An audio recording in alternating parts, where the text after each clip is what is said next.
Morning.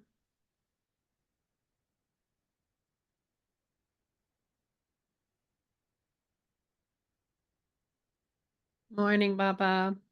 Morning, Linda. Morning, Dara. Mary Marty, Anne Marie, Becky H.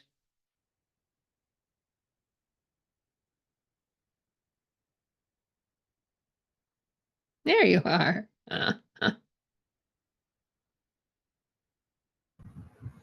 How are you doing today? Oh, I'm pretty good. Good. Yeah, still muddling through all the intensity, but yeah, it's a lot. It's a lot. I bet. Yeah. It's not easy for empaths who can feel the field, you know, and not yeah, I mean always learning how to transmute that energy.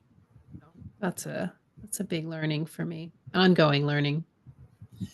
What I wish is that I could absorb the energy, the feeling, so they don't feel it. Mm. You know? I think we take away people's process if we don't let them feel it, but like how do we also move with that energy in a healthier way, at least for me, than what I sometimes can do, um, is take it on or not move it through, or yeah, these are really good questions. We could spend another 13 weeks talking about that. I have a question, but I'm not sure when it's appropriate to ask it. Um, when you're with a family who is suffering loss and they're at that very emotional time, um, how important is it to be an empath? As empathetic, yes, sometimes if I try to feel their feelings, I can, and it gets overwhelming. So I tend to be more, I tend to stay more analytical, even with my own family members. And Yeah, yeah, I love that question. Will you write it down and bring it back when we do um, community death? I love that question. How do we okay, stay in our bodies and our hearts and our truth? I love it. cool. Thank you. Thanks. Hey everyone, welcome. Welcome.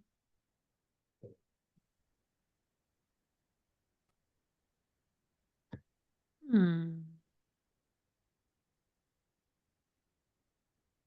It's taking a minute to drop into the field and feeling our presence here together. Field that is becoming more and more palpable, probably to all of us.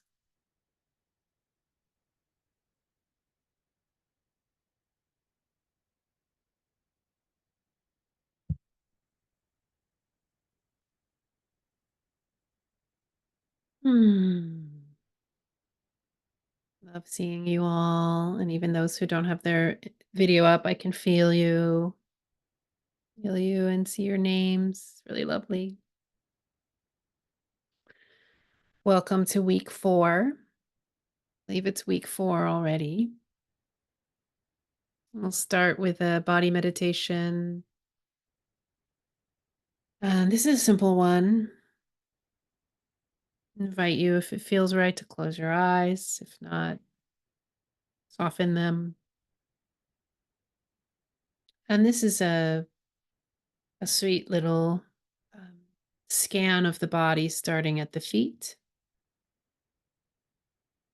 And what we're going to track and what we're going to look for is we're going to scan for pleasure. We're going to run a scanner all the way from the feet, all the way to the head. And we're going to stop and savor any area that feels yummy. Go slow.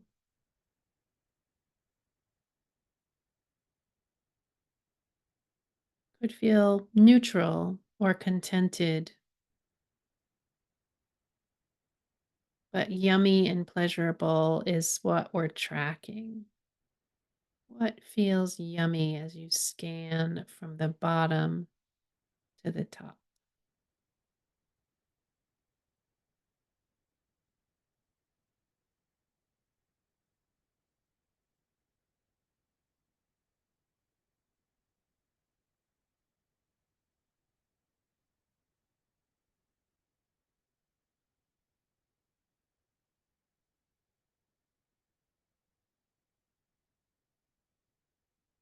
See if you can pause at those yummy places and rest a little. Enjoy it.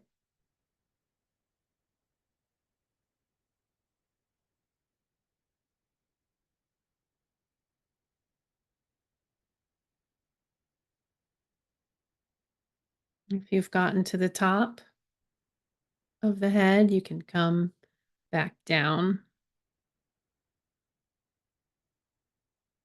Some of us don't recognize pleasure in the body because of trauma or shame, being in survival mode for a long time,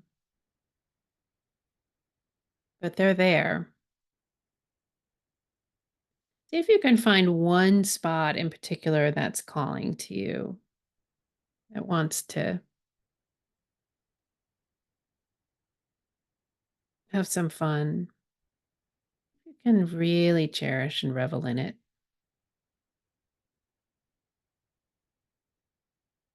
These are entry points to making friends with our bodies, to learning to trust ourselves.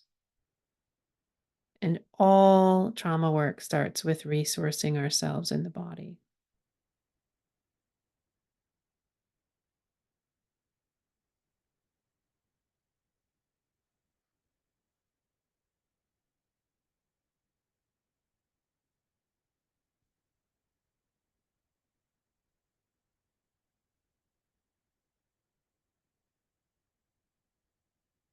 Sometimes we don't know how to look inside and find goodness. And even if we're in pain, we can find centers that feel alive, places that feel good.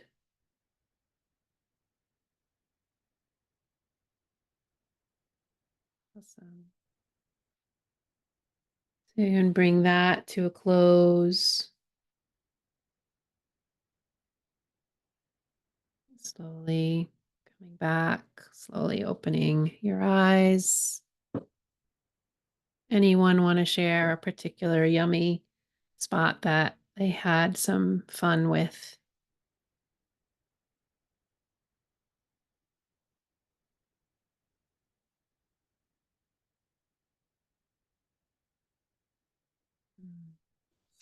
Oh, sure. Given that was a challenge, the yummy did not come from my body, which has had chronic pain. For a while, the yummy came from feeling the quality of spaciousness and lightness that I have developed in befriending the pain and Oh, realizing it's my bracing against life that has been creating my pain. And I can't believe it took me so long to realize, oh, if I will surrender and trust and just feel what's present to be felt without judgment, without qualifying, it just is. There I find the pleasure. It's like, oh, yes, I'm getting it. Finally getting it. Hallelujah. So thank you.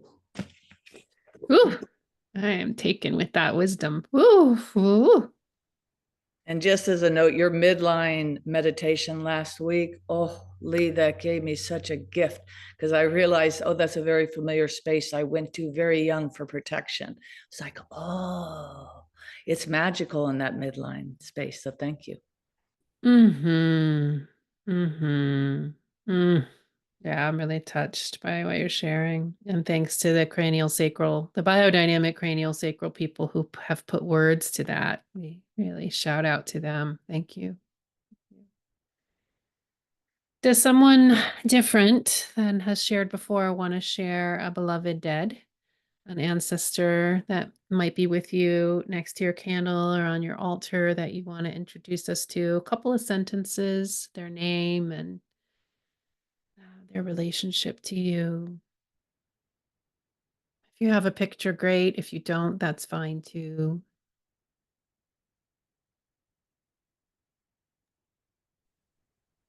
No. Jeff, I think you shared someone last week. Let's give somebody else a chance. Thanks, love. I love that you're always willing to jump in. Caroline, please. Hello. Sorry that I'm trying to be visible. Let's see if I get there. I am. Yep, there you So are. I'm having like all kinds of stuff going on, and I thought maybe I'll just share a tiny bit. The first sad thing that happened was my dog died last Thursday from congestive heart failure. So I'm having a lot of grieving around losing my dog unexpectedly. So I'm having lots of opportunity to think about death in a very different way around that concept. But for the purposes of what you just asked about, my father, Gil Mala, died May 23rd of this year in hospice. And he's having his memorial this Friday. So on top of dealing with the hurricane and losing my dog and my dad, I'm in the process of thinking in terms of celebrating his life. He was 87. He had a great life. And I learned an awful lot from his death because I was with him the whole time. Actually, his passing is a lot of the reason why I wanted to take this class, because I felt like he didn't give a lot of thought to the dying process. He just thought he was going to die and that was going to be it. And it would be fast. And it was neither fast and it was neither pain-free. And so the watching of his suffering was of great sadness to me, and there was nothing I could do for it. And so I wanted to be able to think about my own dying in terms of what would I like for it to be like, because I certainly, as fortunate as he was to be able to have hospice, to be able to have care and all of that stuff, he was in the care of people who didn't know him very well and were busy taking care of lots of other things. So it wasn't a focus on his dying process, so that he was fully attended to, aside from me and some family that showed up. Can So you repeat his name and tell us where he lived or where he died? sure. His name is Gil Mala. Gilmore. And he was living at the skilled nursing veterans facility in Anderson, South Carolina. And his ceremony on Friday will be at the Veterans Cemetery that's right by that facility.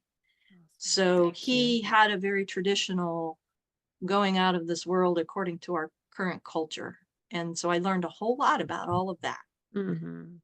But I'll stop Thank now. you. And I just wanted to Yeah. share this because this is all very real and happening now for me. And I loved my dad very much, still do. I miss him terribly. But it is a testament to how many different ways there are to die. Thank you, Caroline. Yeah, I love some of the themes in there. Gil, Mala, thank you, Anderson. You know, it was neither fast nor pain-free. It's a statement that stands out to me, and it's inspired you to investigate preparation.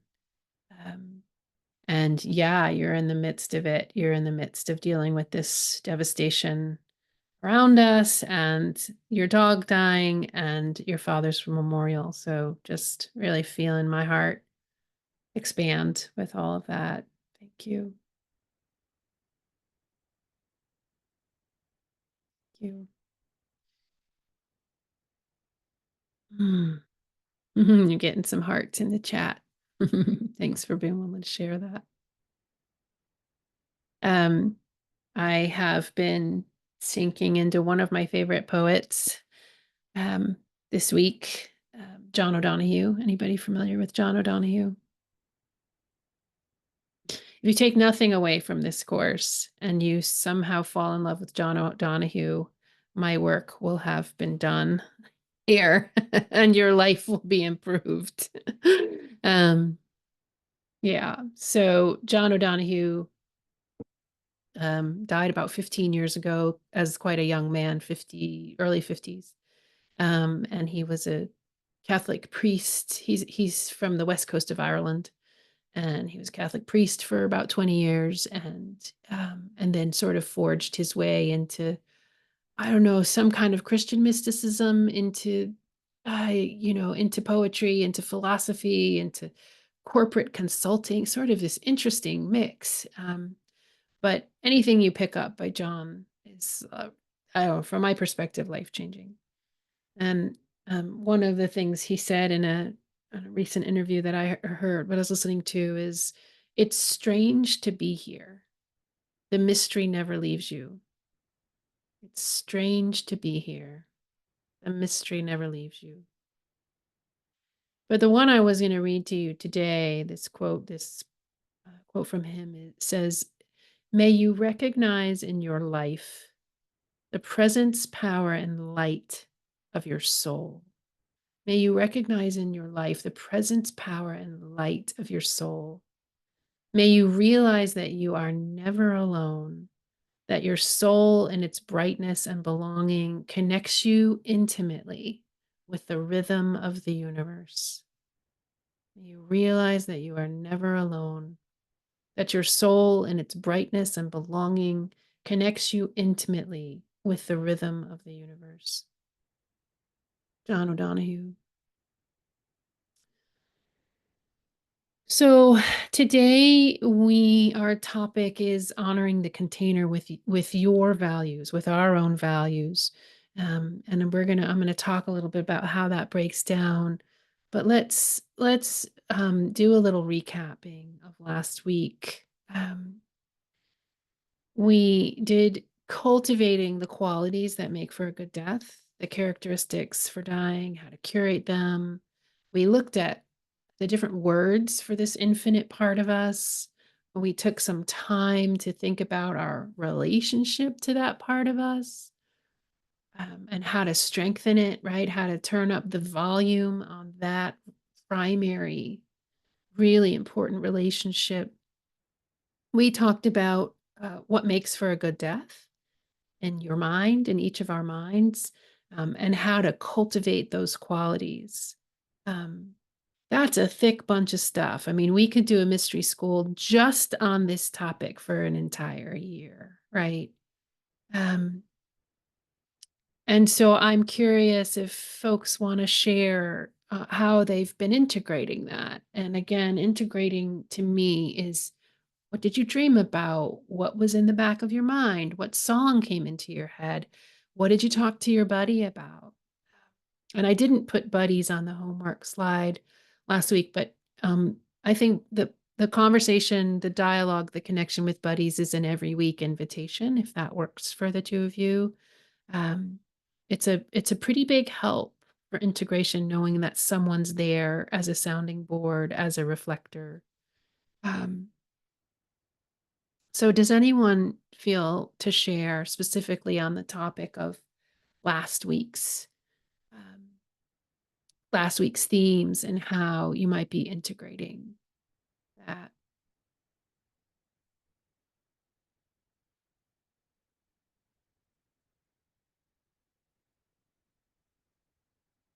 Put my own hand up, apparently. I talk with my hands and then Zoom thinks I'm raising my hand.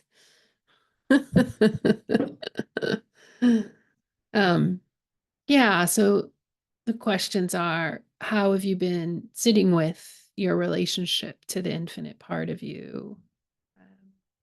To how to strengthen that, or what makes for a good death, or how to really dance with those qualities. Mary Marty.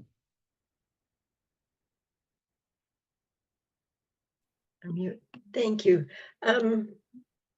Since last week's class and my talk with Jeannie, which we both value very highly, she's my buddy, I've become really aware of a shift from wanting to die surrounded by my loved ones to thinking that it might be much wiser for me to die alone because of my empathy, intuitive nature is like, oh, I'd probably still be out worrying about each one of them. And if the granddaughter's too emotional, shoot, I'd never let go. So not sure where I'm going to go with that. I am constantly this last year, especially working on that quality of being able to draw myself in instead of constantly extending out. But what I want to do with that around my final goodbyes. I love that. I love that you're making that conscious within your own psyche and asking yourself that question. And then I think it could go in a lot of different directions depending on your family. Like, could you bring that up with them? Could you set it up?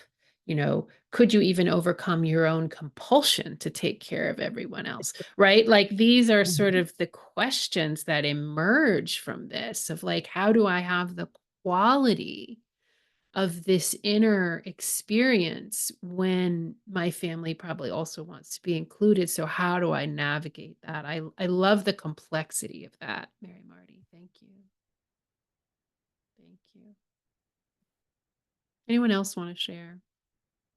What's been churning in you thinking about this?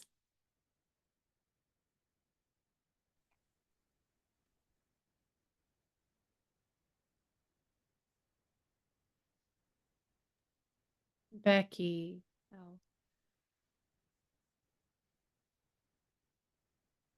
Oh. My buddy Brenda and Carla, we had a short buddy talk. I see Carla might be wanting to say something too. But one of the things we talked about was the Go Wish game and the qualities that we felt would make a good death. And Brenda had gone further with that and taken the qualities that she selected and wrote them into an affirmation, kind of a manifestation in text of what it would be like at the end of her life. And that inspired me. And I've been thinking about that a lot and really intended to get working on that this morning, but other things happened. So, but yeah, just to put them in terms of a description of what, including all those qualities, seemed to be really, really a nice way to integrate what we were thinking about in terms of what were the qualities and how can we cultivate those qualities. Mm-hmm. I love that. Yeah. You have a really great buddy team. Brenda's got the best ideas. It's really great. Carla, I'd love to hear from you.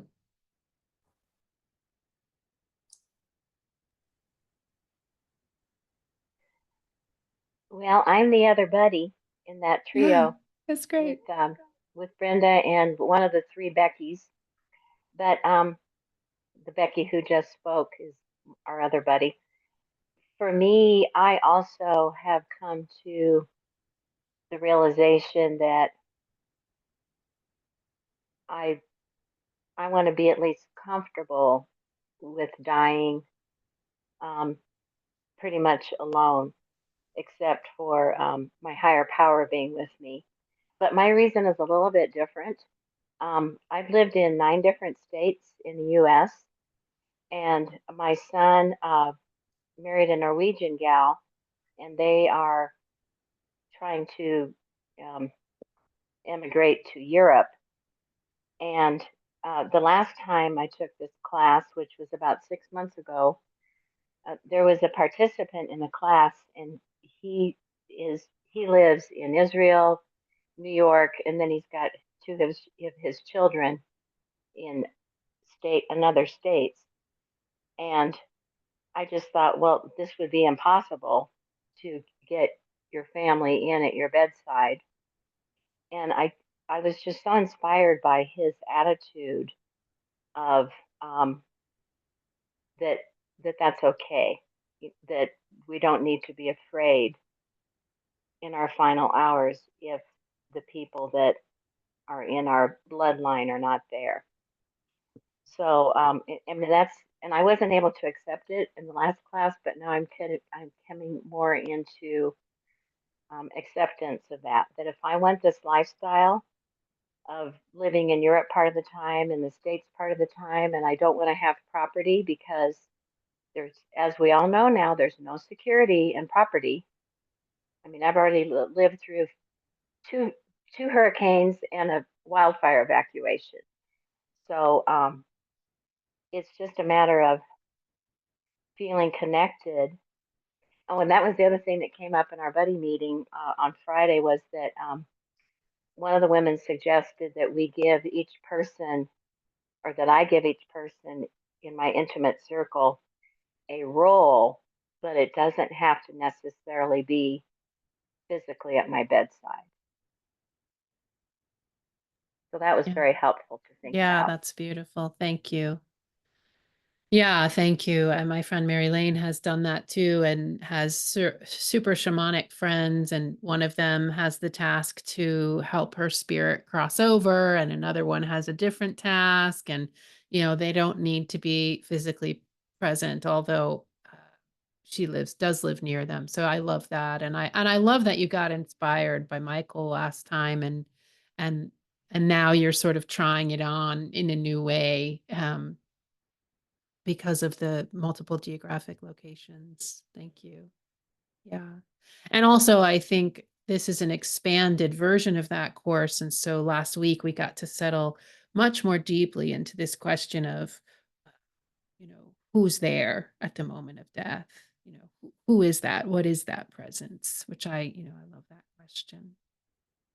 Awesome. Great. All right.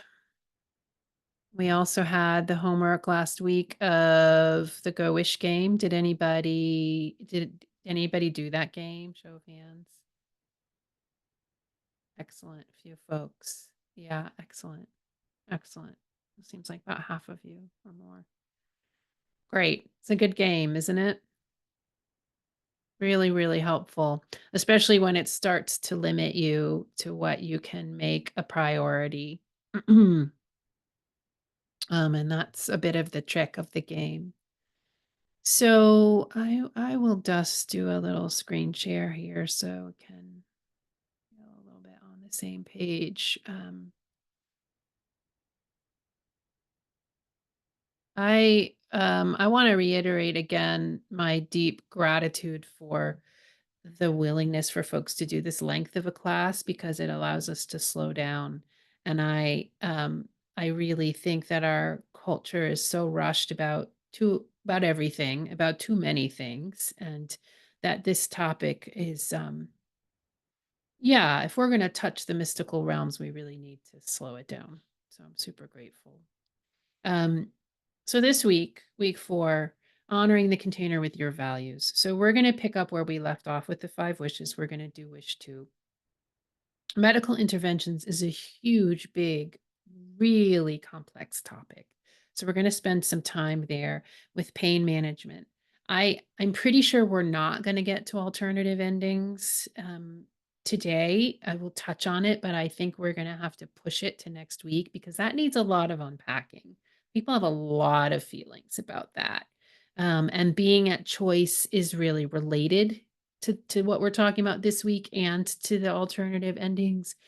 So I think what we'll be doing great if we get through wish 2 in a solid way. And also we're going to talk about addendum and some other pieces. So I want to just say here before we go further, is Hannah here today? Hannah and James here?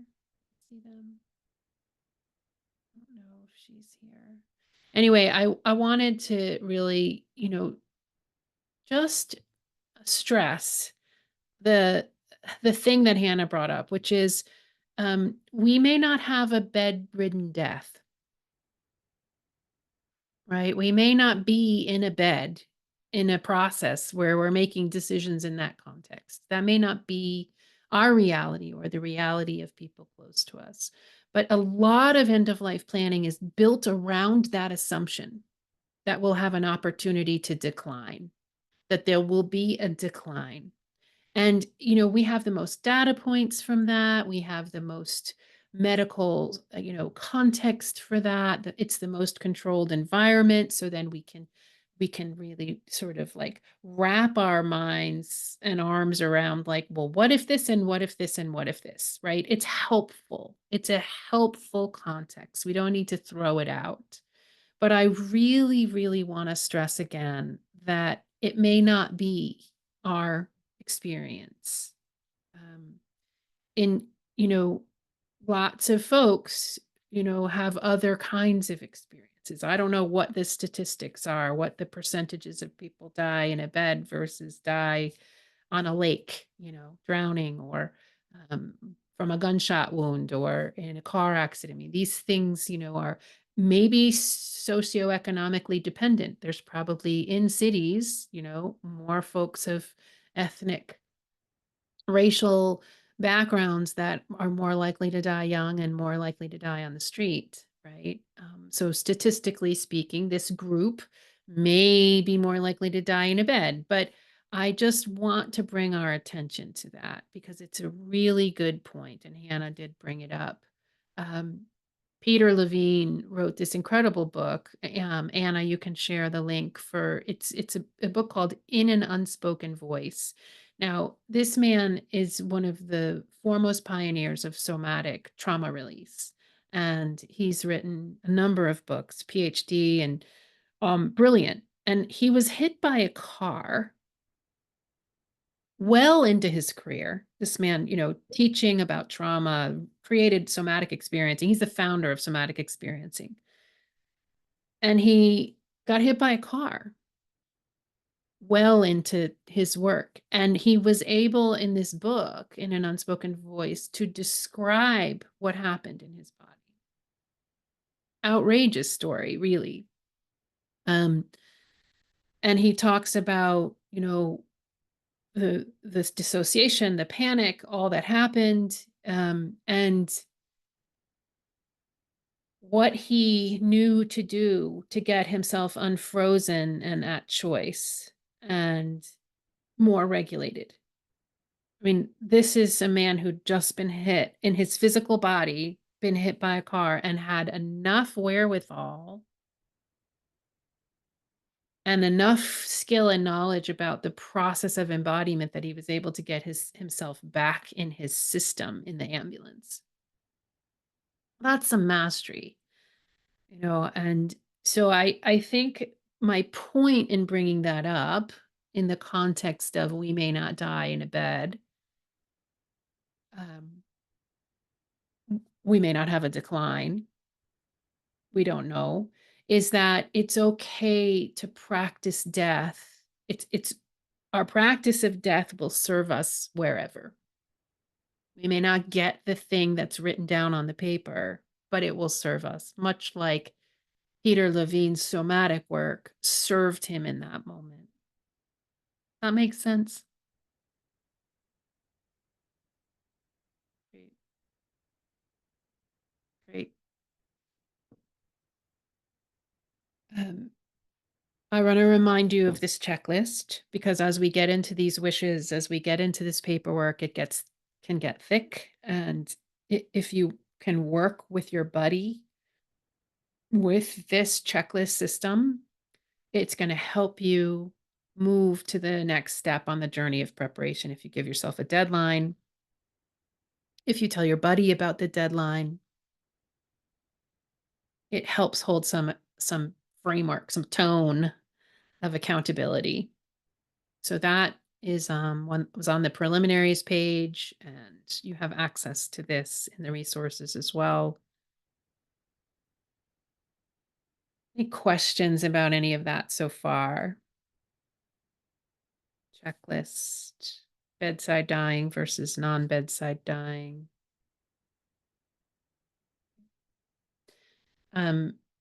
Let's step into wish 2. Does someone have the booklet or have the printout where they're willing to do some reading today? If you do, raise your hand. Let me stop this share and trust that you all have some access to something you can see in front of you. I see papers flying. Illumin, are you up for reading?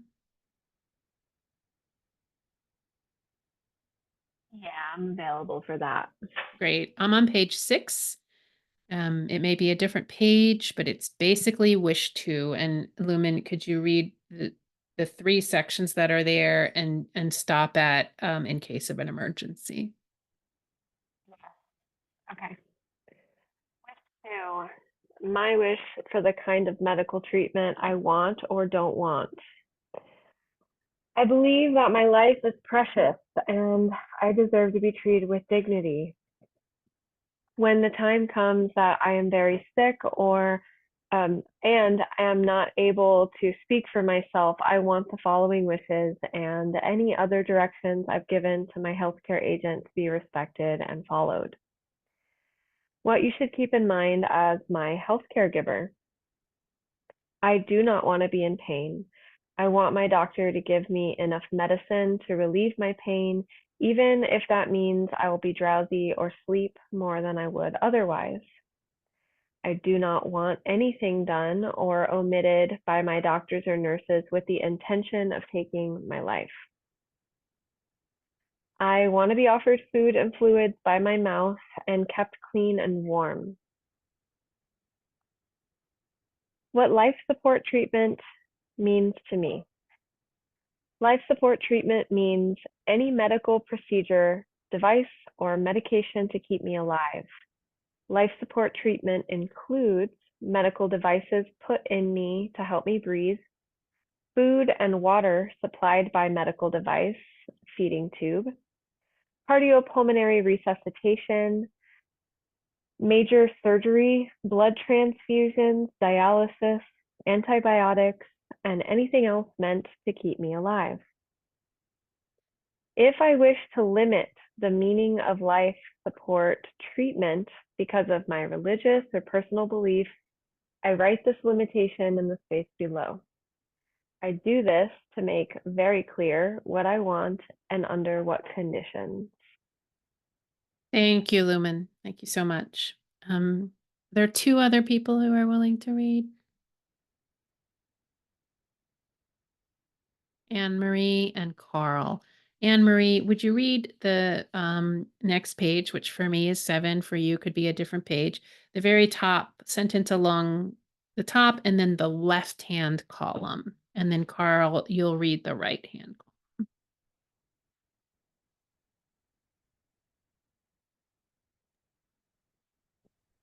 Here is the kind of medical treatment that I want or don't want in the 4 situations listed below. I want my healthcare agent, my family, my doctors, and other healthcare providers, my friends, and all others to know these directions. Close to death. If my doctor and another healthcare professional both decide that I am likely to die within a short period of time, and life support treatment would only delay the moment of death, choose one of the following. I want to have life support treatment. I do not want to have life support treatment. If it has been started, I want it stopped. I want to have life support treatment if my doctor believes it would help, but I want my doctor to stop giving life support treatment if it is not helping my health conditions or symptoms. In a coma and not expected to wake up or recover. If my doctor and another healthcare professional both decide that I am in a coma from which I am not expected to wake up or recover, and I have brain damage, and life support would only delay the moment of my death, choose one of the following. I want to have life support treatment. I do not want to have life support treatment. If it has been started, I want it stopped. I want to have life support treatment if my doctor believes it would help, but I want my doctor to stop giving life support treatment if it is not helping my health condition or symptoms.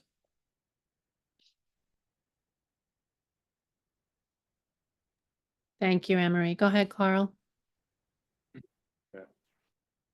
Permanent and severe brain damage and not expected to recover.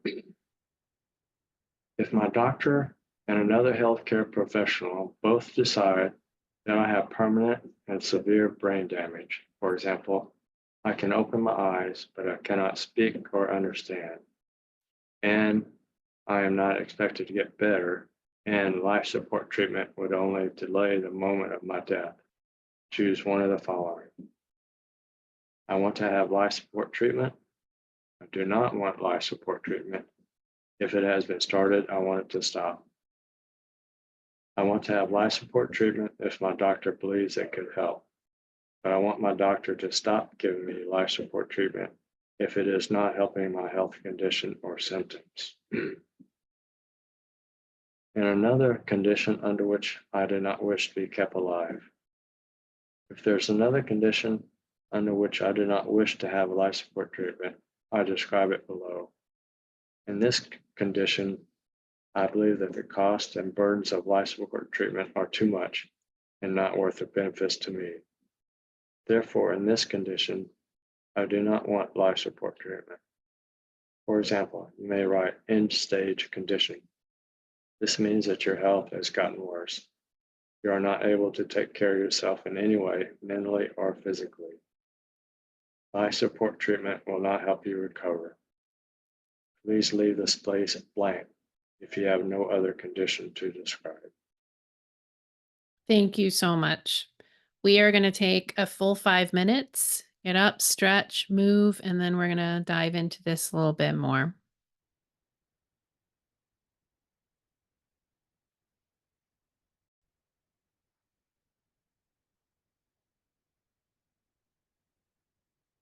Okay.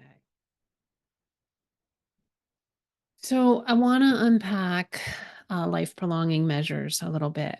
And they mentioned some in the 5 wishes. And I have a list here, and it's including these things, but not necessarily limited to these things. And most all of these are quite invasive.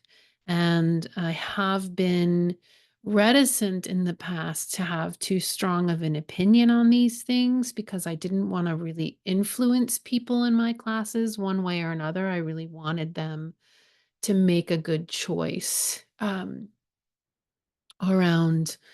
I want life support, or I want it in certain circumstances, or I don't want it at all. I sort of wanted to be neutral about that.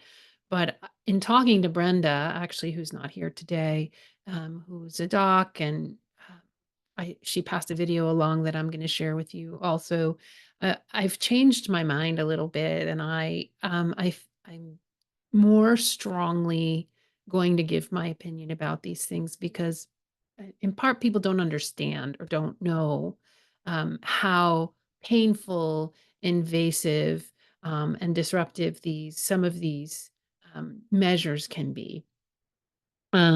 Some are more neutral, but feeding tubes and fecal tubes and ventilators and catheters are all pretty intense experiences. Then there's, other things on this list like testing, radiation and chemo, medication, renal dialysis, pain meds is the previous one, renal dialysis, hydration, antibiotics, surgeries, CPR. This is the video, and I can share a link that Brenda shared with me. You can find it on YouTube, and it's from the Z-Dog MD show. And it's gotten about 70,000 views, and since he posted in 2018, and he talks, it's quite graphic. So just a sort of trigger warning if you watch it. He talks about broken ribs. He talks about lacerations. He talks about the level of violence and force that is required to resuscitate people in certain contexts. And like broken ribs, meaning like not the little ones down on the side, but like here in the chest, the kind of compression they need to do. So that's, your choice to watch that. But if you want to be sober about your choices and what you want and don't want, if you're brought into an emergency room or a hospital at some point, it's really quite helpful. And here's you know, an MD saying you don't want these things. You don't want these things for the most part. There's also a really great episode of Radiolab from years and years ago. It's called The Bitter End. And they interviewed a bunch of doctors, and they sort of, this is their little graph, and asked the doctors, like, what kind of end of life measures, life prolonging measures the doctors wanted. And so the gray is yes, I would want. The black lines are no, I would not want. Then there's an undecided and a trial, like try it, but stop if it's not, you know, if it's not working or if there's improvement. And you can see with a quick glance at this graph that in every single category, the doctors are like, no. CPR, no. Ventilation, no. Dialysis, no. Chemotherapy, no. Surgery, no. Invasive testing, no. Feeding tubes, no. Taking blood, antibiotics, no, no, no. The only thing that they were sort of unilaterally, like unanimously saying yes to is pain meds. Right? So these are docs who like work in these systems. I'm gonna send you all out to breakout rooms to talk about this some, and then we'll come back and talk about it as a group. But I also do want to talk a little bit about pain before we go, because this is its own whole conversation. But before I do that, let me stop sharing and let me see if there's any questions or any comments here, any feedback, anybody who disagrees, who wants to give a different opinion, anything going on there, hearts and minds. Carl. This is a little bit related, but if a caregiver, do they have power over their doctor? Can the doctor say, I'm going to put, extend the life treatments, or can the caregiver say, no, my friend does not want them? Yeah, you're going to hear this from me a lot. There's really good people in our medical institutions, really, really good people who are holistic and balanced, probably within themselves. The hospital institution as a whole is not very holistic and not very balanced. And their aim is really to keep you alive. These systems often see death as a failure. They're often legally mandated to try to, particularly EMS people, like they are stuck in a lot of ways. They don't, there's not a lot of place to stand in the medical world around death positivity and death encouragement or death acceptance or death support. And so if you're going to be engaging with any kind of big medical institution, you're going to have to struggle with them around this for the most part. It depends on your age. It depends on the stage of a disease or process. But they will, in most cases, try to revive people. Hence, when we went to Wish one of the characteristics for the healthcare agent was to be fierce with medical institutions. Remember that one? Okay. That's why. Yeah. So this is an ongoing, right? We'll talk about the do not resuscitate. I mean, it's come to the point where people get do not resuscitate tattooed on their chest, right? Because and even then, it's been disregarded in some cases. So this is just part of what we're dealing with when we're trying to move through the muck that is death denial in our larger cultural frameworks. Does that answer your question, Carl? I guess what I'm hearing is the caregiver is not going to be absolute in their power to say yes or no. There's just so many variables and circumstances. A car accident, for example, your healthcare agent might not be there with you. Sure. when you get brought in, or, a disease process, a decline process where it just, there's so many variables, so many circumstances. And then your healthcare agent may need to be fiercer than they would have imagined in other cases. Yeah. Thank you so much. Yeah. Yeah. Other questions before Anna's gonna send you out to 2 people breakout rooms, and you'll have 10 minutes to talk through this and how it's landing for you, how it's feeling, what you're thinking about. But let's hear from Becky and anybody else who has questions first.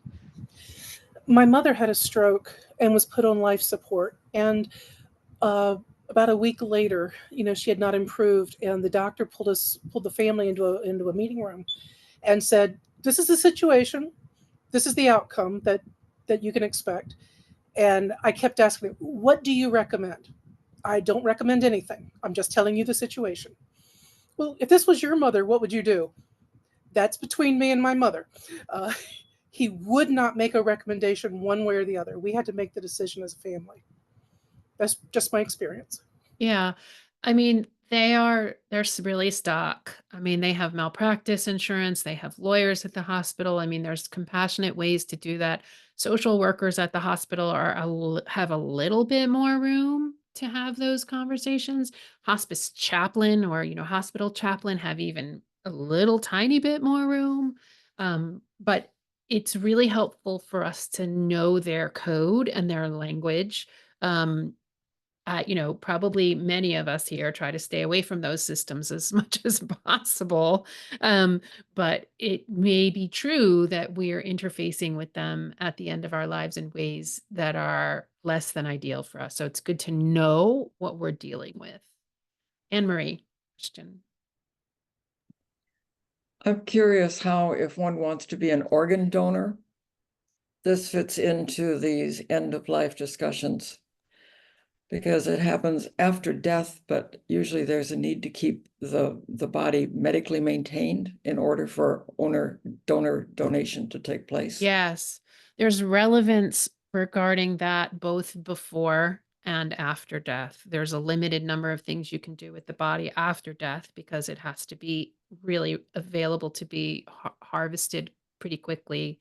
And then there are considerations before death also, like would need to be on a ventilator, and on, making sure that there's oxygen in the body, until that moment when they can then take the body and harvest the organ. So it is absolutely plays in to these questions.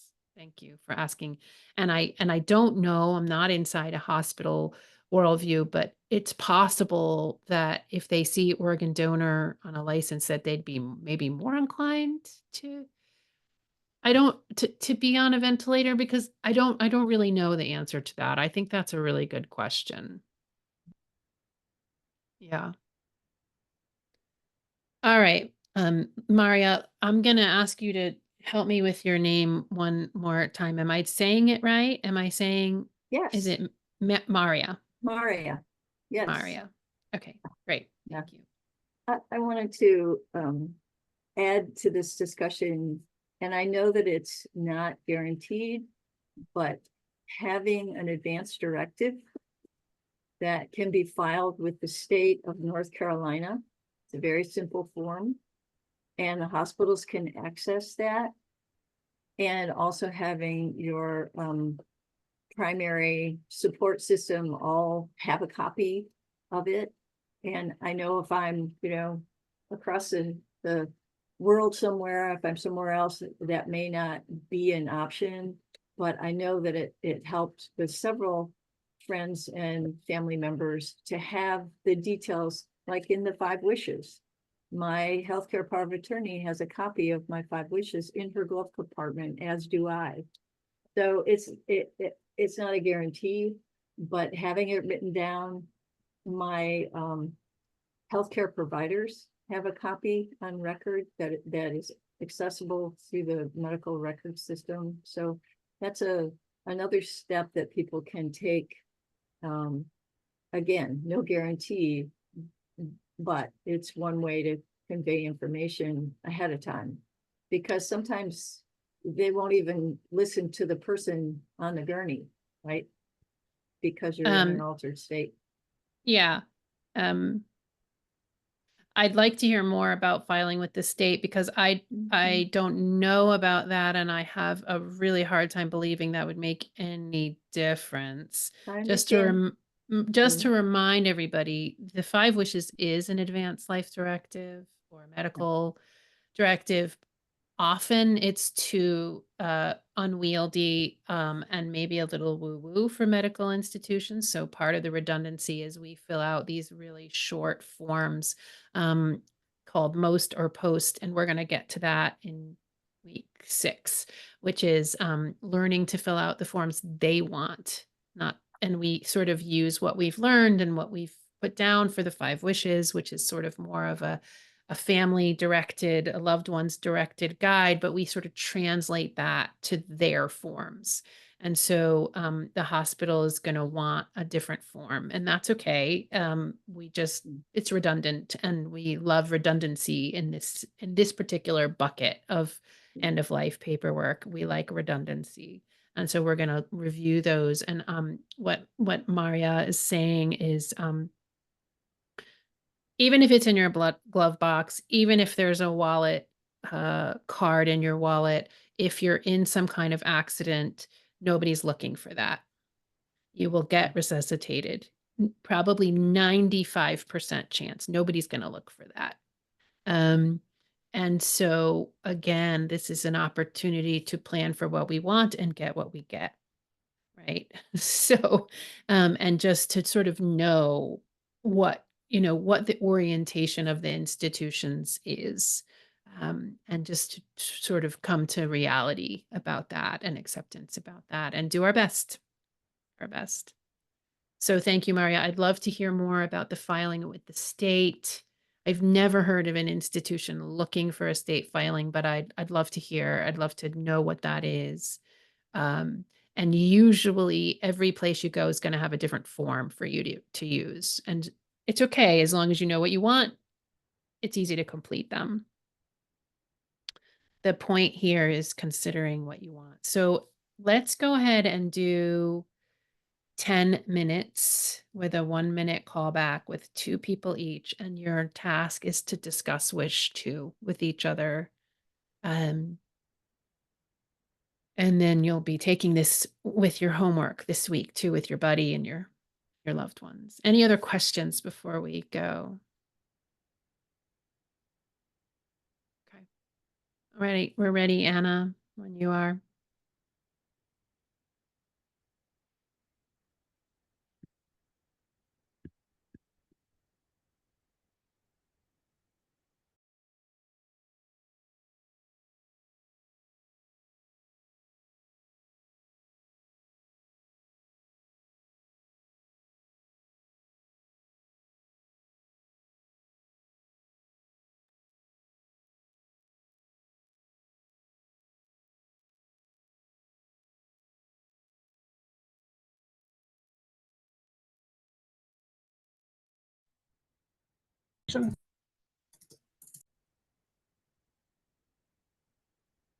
How is that discussion for folks? Anybody want to share? Anybody who hasn't shared yet today?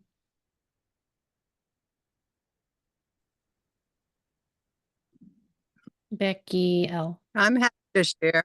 Please. Did you say that to me?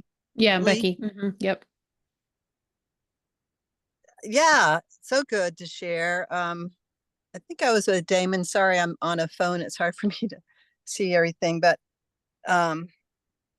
just so much complexity. And the things that I wrote down to add to this are things like, what does the doctor think the % chance of a full or a partial recovery is? And what about the complexity of dementia? And my magic word at the hospital with in-law dying was, we want the palliative care team to come in. And that was such a great way to get out of the loop of Mhm. intensive care and treatments and into hospice. Thank you. Yeah, I'm That's going to my talk. Yeah, I'm going to thank you for bridging the palliative. I'm going to talk about palliative when we talk about pain next. Sarah, please. Yeah, I was just reflecting about how I have very strong feelings about not using pain meds or just medication in general in my life, and that carries over into my death process. And I also have a lot of curiosity about how that's going to change as I get older and how my desires for death intervention are going to change. Because right now, I was revisiting my wish too, and I was like, yeah, I put down I want no intervention, basically. Like if I'm want to die, like if my body's supposed to die, let it die.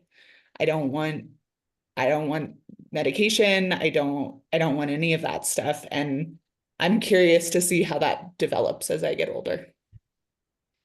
Yeah. Yeah. Thank you. Thank you. So let's talk a little bit about pain.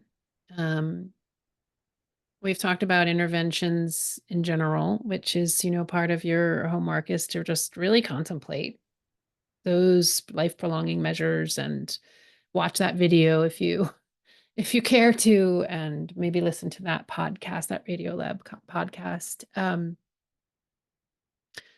But there's so much to say about pain.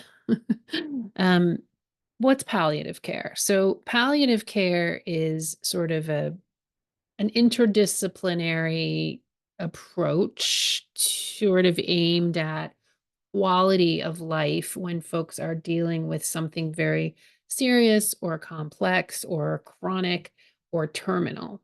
And palliative care tends to be a little more well-rounded. They're coming at it from an interdisciplinary perspective. They tend to be a little more death literate. And they're looking at sort of relief from symptoms and stress of illness, because what they're dealing with is ongoing stuff that's not going to go away, really. And they come at it with like, it's stressful to live with a terminal illness or a chronic illness or a complex or serious situation. And if you have the option to have a palliative care person as a palliative care oriented person as your patient advocate, or you're able, as Becky was saying, to ask for that in the context of a hospital situation, if something is not yet gone to hospice, they are really based on the patient's needs. Not necessarily on the prognosis, right? They see somewhat of a bigger picture. So palliative is a great thing to investigate. Because they're mostly dealing with people who are not going to be quote unquote cured. Pain management falls into the realm of palliative care, but not only the realm of palliative care. Pain management is a big deal in hospice. Hospice's general attitude is no breakthrough pain. So they want to get people on meds, and they want to get them pretty heavily on meds so that there's no pain that's spiking through, which generally means that the declining or dying person is pretty drugged. And that is not ideal for some of us who'd rather be navigating in that realm of as conscious as possible. So that also takes some sophistication and some forethought. Um, um, what does it look like to use alternative forms of pain management? I have a great book that I read called The Brain's Way of Healing. Norman Doidge wrote it. Anna can put the link in. I also have it on the resources page for this week. There's also all kinds of alternative pain management stuff when it's not super extreme, right? Like acupuncture or massage or plant medicines, right? This is the perfect thing for THC and CBD and, all of the ways that those medicines are becoming more available. What they're using for pain management in hospice and hospitals are opioids, right? They're using Oxycontin and other of those things, which they're not worried about you getting hooked on morphine when you're dying. So there's a lot of variables here. It depends on the kind of thing that someone is dying from. Stephen Jenkinson, who wrote Die Wise and Grief Walker, has been sort of a outlier in the pain realm. He has a perspective that pain is necessary and important as part of the birthing process, that is death, that feels like pain, that we shouldn't numb it out altogether. And he speaks about that in some of his interviews and in the film the film called Grief Walker, and Anna can put the links there too. I don't know how he suggests to do that, right? Because also if we're completely drugged out, then we're not really in our liminal space paying attention to our soul. But if we're completely in agony, we're also not paying attention to our soul and able to tune in. So what is that sweet spot in the middle, and how can we supplement things that are maybe conducive to both, to pain management as well as to consciousness? Any thoughts about this? Any additional, I mean, some of you work in some of these realms and you might have things to add here. Any other thoughts about pain? Pain management. I don't know if this is the place to bring it up or another, but it's currently now available. I'm turning 67. Like I said, I've had a lot of pain in my life from physical accidents and stuff. And I'm really fighting that part that, I want to consciously die, but I'm real aware. I don't want to be a burden. I don't want my estate to be gone through because we have a medical system based upon profit, and the most profitable time is the end of my life to keep me alive. I want the choice. And part of me goes, whoa, this life was a gift. Who am I to say when I choose to exit? And at the same time, without all of what we do to the human body, unless I keep praying, God, please let it be quick. Let it be while I'm doing something and I go out in full glory, but that may not be the case. I watched my brother hang on for 11 months with pancreatic cancer. I want the choice. Yeah, choice is huge. Thank you. Yeah, I love hearing you speak. So well said. And the profit-based system that gets a lot of profit from prolonging our suffering. Yeah, I think choice, there's so much to say about choice. Let me save that. But I think I said it earlier, I'll just say this quickly, is like when we have the choice, we feel so much more empowered with whatever we're going forward with. So knowing what's in front of us, knowing what the options are super helpful. And if we are death preparing from starting now until our death, then we have plenty of time to be in that liminal space. And maybe the last weeks are heavily medicated, and that might be okay. That might be the thing to do. We don't want to be overly heroic. From my perspective, we don't want to go in extreme in either direction. I want to introduce you to my end of life addendum. This is really important. If you have pain questions, just hang on to them. We can come back to that. My end of life addendum. I'll share it real quick here, but you're going to better see it on a link that Anna shared with you earlier, and she can share it with you again. This isn't my totally up-to-date one. I created it. You'll see I created it in 17 and then 19 and then 23, and I actually have an update from 24. I just have my name here. I have my date of birth. I have when I'm updating them, and there's you can write as long and complex and detailed as you want on each of the 5 wishes. And so wish 1, the kinds of things I put in my addendum are who is part of my healthcare team and what kind of things I value, and where folks can find some of my more detailed aspects of my life and my wishes. Same with wish 2. Um, wish 2, medical treatments I want or don't want. In my addendum, I spelled out very, very thoroughly my preferences. I want 0 to minimal interventions. I don't want to be hooked up to machines. I spell it out in my own language. Pain medication, I got really nuanced here. Please allow me to be between the worlds during my departure phase. Please don't medicate me if I'm having hallucinations. I believe this is, part of the process of crossing over. So I have made my addendum available to you all, and my invitation to you is use as much of it, copy it, take it as your own, and make your own edits to it. But feel free to use anything that I have written here, because I have put my addendum together from other people's as well, and I have spent a lot of time on it. And I want it to be open source. So please feel free.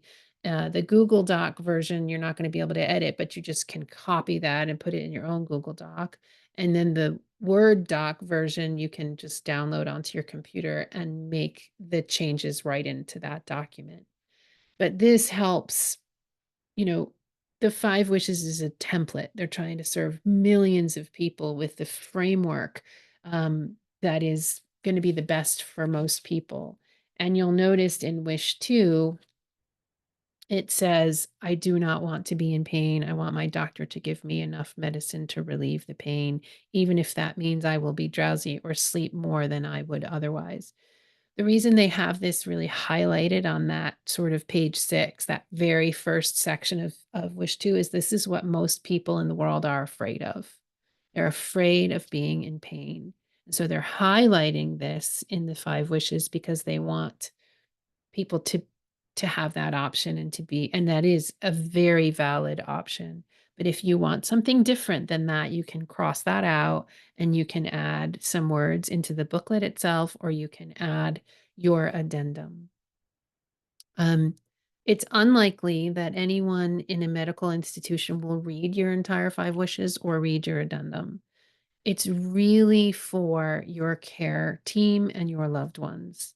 Because if for some reason, I'm not conscious and folks are needing to make decisions on my behalf, it's really helpful for them to sit with I took my time to write this, and they are going to really get a sense of what it is that I want to be steered by, that I value. And like I said, we're going to have much shorter, crisper documents to be able to have in with the medical personnel. And this is going to guide us and guide our loved ones. And so I really love the addendum for that reason. It allows us to extrapolate. Any questions, any comments on the addendum?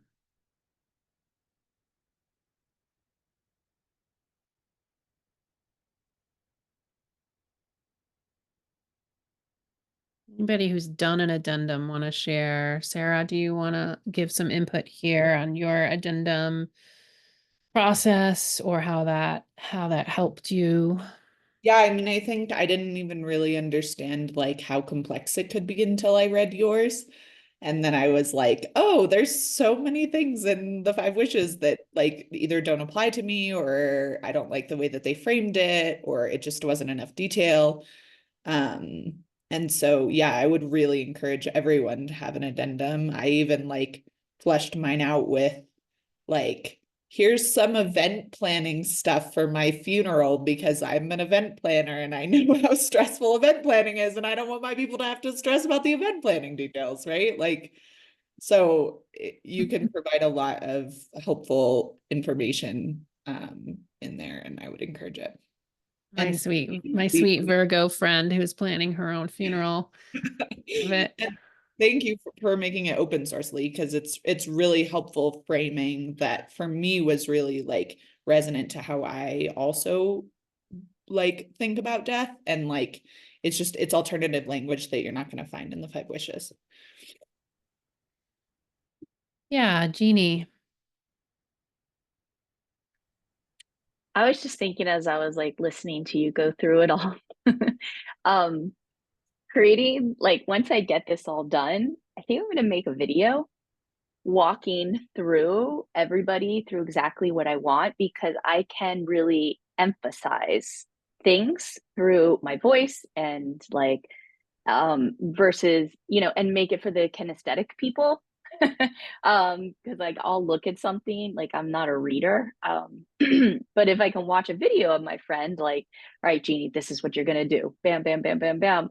And then like throw it up on a Dropbox, like my Dropbox account, which I'll have forever, or my like Google Drive, and then just put the link and be like, before you even read this, just watch the video. And then if you need, you know, to read the rest, you can use it for talking points. But yeah, I think I'm going to really make this like a faceted Multimedia. multimedia presentation for all my people. I love that. It's the millennial version of, you know, like the end of life paperwork is like a video. I think that's brilliant. I actually think it's brilliant because then you can say, this is really important to me.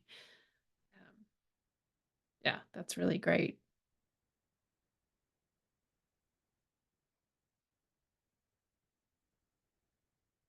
What else is alive for people around this? Wish to, or pain, or addendum lumen? Yeah, I haven't seen you, or I don't recall yet hearing about this yet, but I feel curious if you would recommend like leaving a document of passwords and like, you know, ways to get into important places. Like, and I felt like this when Sarah mentioned like event planning for her own death. I think that there's something like really loving and hilarious, but also practical about that. And I'm thinking like if I'm to die, then like is not Facebook or something like that like one of the best ways to reach people who want to reach me? And so, but if nobody has access to that, like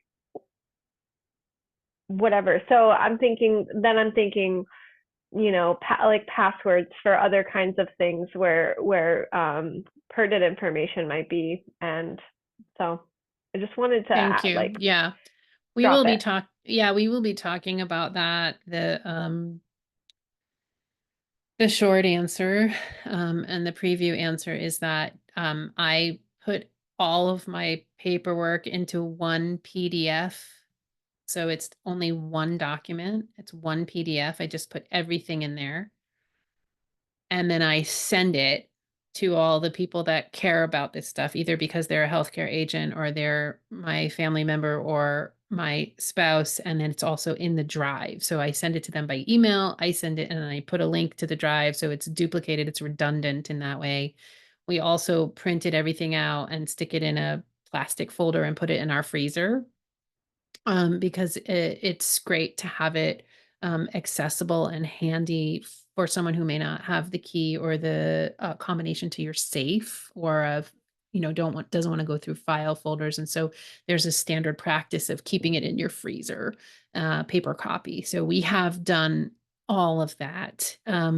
Passwords we're going to talk about when we get to the sacred giveaway, and absolutely need to make sure at least someone has the password to your computer or your phone or your LastPass, someone that you trust to get into everything else, because that's a nightmare. If people can't verify through sending an email or through sending a text, like you're just going to be in a runaround forever. And you don't want that. So, if you can get onto someone's device, that's a really great start. And then like a master password, absolutely. We're going to talk more about that. I forget which week it is, but the blessed giveaway and that kind of stuff. Thank you for bringing all that stuff up, Lumen. Alan. First question is, can you hear me? Yes. Okay. I'm going back a little bit to the 5 wishes, and it brings up a question that I don't quite know how to address. And that is, each item starts out with, if my doctor and one other healthcare professional determine that. And I'm realizing I'm not yet there because I'm not in my established community. But if I'm able to die in community or in my home, assuming not a non-emergency intervention death, doctors don't make house calls. How does the 5 wishes, these sort of things, get determined in the absence of a doctor and another healthcare professional?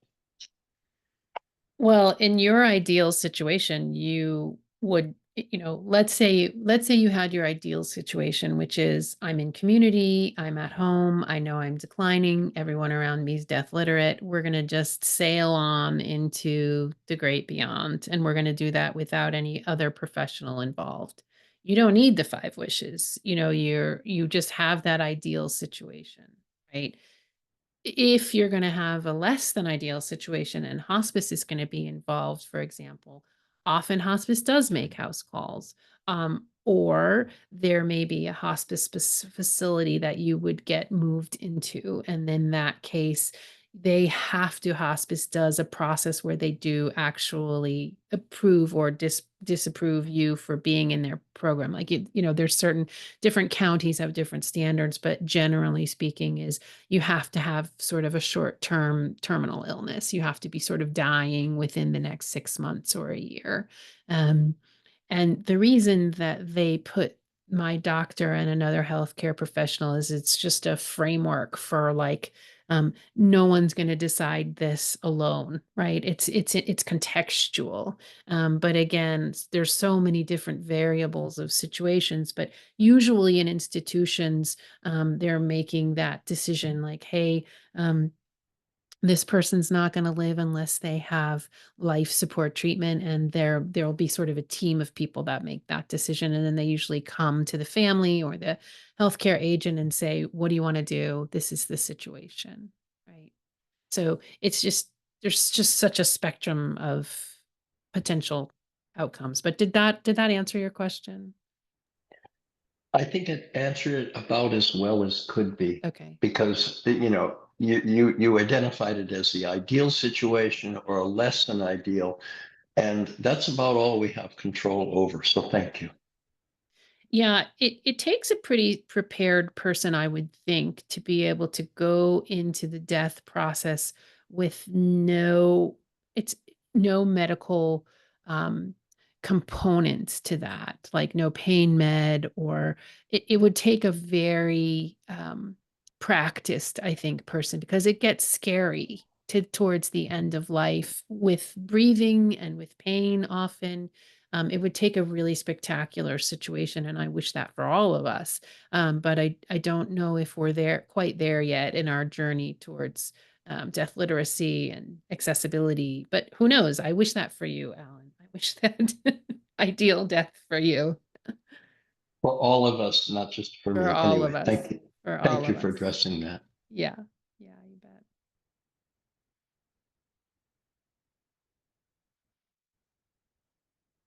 Okay. Let's see. I felt like that was a lot today, but it's possible that we have, you know, 20 minutes to the top of the hour and then another 15 minutes. We could potentially go into assisted suicide. Does that feel like too much for today? Like, let's see. If you're saying yes, let's go there. Do a thumbs up. Folks feel ready for more. And if you're like, this is enough to integrate, we want a breakout room, do a thumbs down. Okay. Most everybody's wanting thumbs up. You have more in your hearts and your minds. Great. Okay. So let's just review homework before we go there so that you know what you're dealing with.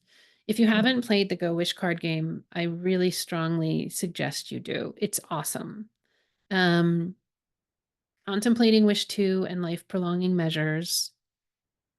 Checking out my addendums. Oh, was somebody saying in the chat that the Word document was not accurate or not matching the Google Doc? Could somebody unmute and tell me what the situation is? Anna or somebody? Oh, hi, Lee. It's me, Marilyn. Hi, When Marilyn. I opened the Google Doc, it was just the grid. It wasn't your full addendum that was downloaded, that I downloaded. All right, let me check it out. Yeah, the same thing happened with me too. Yeah, that's true.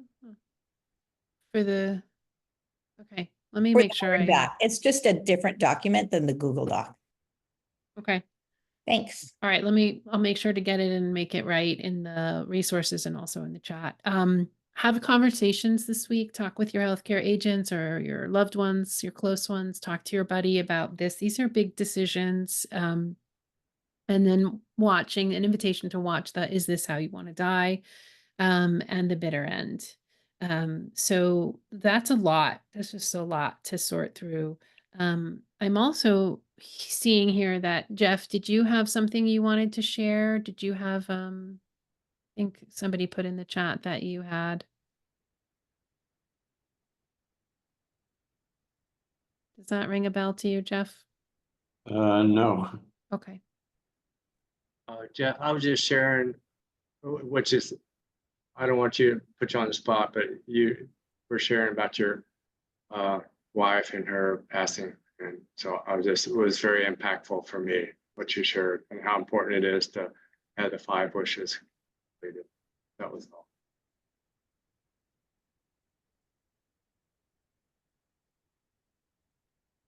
Awesome. Well, if that bubbles up for you, Jeff, you can let us know. I can share about it. What, couple of minutes. The thing that struck me about the 5 wishes was when my wife died 3 years ago, the doctors in the hospital didn't automatically buy the 5 wishes in the way she wanted to die. And they ended up 2 doctors, 2 hospice doctors, 2 nurses, an administrator, and a social worker interviewed myself and my son and daughter in a conference room in the Kaiser Hospital for 2 hours. And the reason they did it is they wanted to verify that what she wrote, she actually wrote and actually believed it. Yeah, I was surprised. And afterwards, they said we do whatever we want. And so I took her off all the 5 life support systems, took her home because she wanted to die at home. And she died 10 days later. When I asked the primary doctor of the hospital, this is Kaiser, I said, if I totally abdicated my responsibility and said, you decide, I'm not making any decisions about it, what would you do? And he gave me a long answer, which in short is, we could probably keep her alive for 15 years. And that's what we'd do. I said, okay. Good God. I'm not abdicating my responsibility, I'm deciding. So that was it. Thank you. Good God. Whew. Thank you, Jeff. I just pasted another link. Could you all check those out? They worked for me, so I don't know what's going on with those formats, but check those out. Okay. Let's talk a little bit about alternative endings and choice. So compassionate euthanasia, assisted suicide, or as it's being called in this ridiculously clinical way our culture has, is made which is the acronym for medical aid in dying, which I just hate these clinical words. Like, can we either call it what it is or give it some poetic name? I was just brainstorming this morning as I was thinking about this of like, what if we did threshold medicine or threshold guidance or something beautiful, right? And I think when they want to turn it into medical aid in dying, they want to like distance themselves from like, this is assisted. But again, there's lots of laws and this is very loaded and there's ethical questions and people, I'm not in those states. Um, so assisted suicide is sort of the umbrella term. And it gives barbiturates to terminally ill patients that are suffering. And it's often used with, interchangeably with some of these other words, including physician assisted dying, physician assisted suicide. So I'm a huge proponent that this is emerging. I'm sure it's not perfect. Um, and the states that currently allow it are California. There's 11 of them. California, Colorado, the District of Columbia, Hawaii, Montana, Maine, New Jersey, New Mexico, Oregon, Vermont, and Washington State. There's regulations, like one has to be of sound mind and have a terminal illness and have probably a doctor or more than one doctor sign off. I don't know the specifics. But it is structured so that the physicians, people involved are not persecuted for homicide. And, there's probably a lot of red tape around it. I just had a dear friend of mine I just met after many years of knowing this person. I met his daughter who works with a MAID project in Santa Fe. And apparently it used to be tighter where you have to have residence in a certain state for 6 months or so before you could apply for it. But that is changing. And I think there was a lawsuit in Oregon around that. And she was telling me that even if you just picked up and got an Airbnb in Santa Fe, as long as you had an address, they are a mobile unit and they would come to you. They would, as long as you met those criteria, if you lived in a different state, but you happened to just be in Santa Fe for a couple weeks at an Airbnb, they would serve you there, which I think is great because that means we have, if we have the means, we have sort of access to this no matter where we live. Um, Mm. What do I want to say about this? It opens up a lot of can of worms around who gets to decide what kind of illness. And, right now the regulations are quite narrow. But how do we get to be at choice about our own living and dying? Suicide has a lot of stigma in our culture. What would assisted suicide look like for mental illness or trauma or other things? That calls into question some of these way more complex issues. And for me, it is a vast improvement over letting people really suffer or linger. And it gives us choice. And again, I will say this: when we have choice, sometimes we don't. That's life. When we have choice, we can much more easily accept what's going on for us.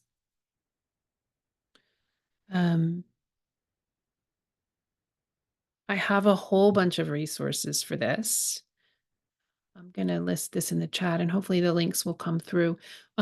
There is the formerly known as Hemlock Society, which is just the best name ever, is now called Compassion and Choices. Let me see here. I can put this in the chat. Yeah, Death with Dignity. Final Exit is another organization. Oh, I'm too many words here. Okay, I'm going to break it down. I have a whole section on voluntary stopping of eating and drinking, which is another alternative ending, which is more of a self-imposed and self-directed. You probably need, healthcare agent and family support for that too. But the voluntary stopping of eating and drinking is sort of a non-medicalized way to have an ending.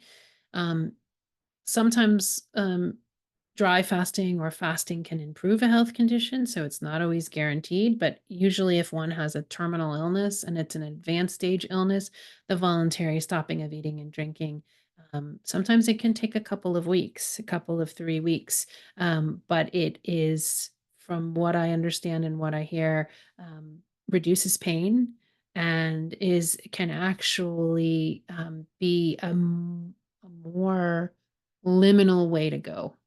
So there's some articles there I put in the group chat. It's also in the resources. I'll make sure it's there. Final Exit Network is amazing. Death with Dignity Advocacy Organization, Compassion and Choices, the formerly known as the Hemlock Society. Really great article about this helium kit situation. This 90-year-old woman got arrested because she was putting an ad out for people to get helium kits and then like mailing them out.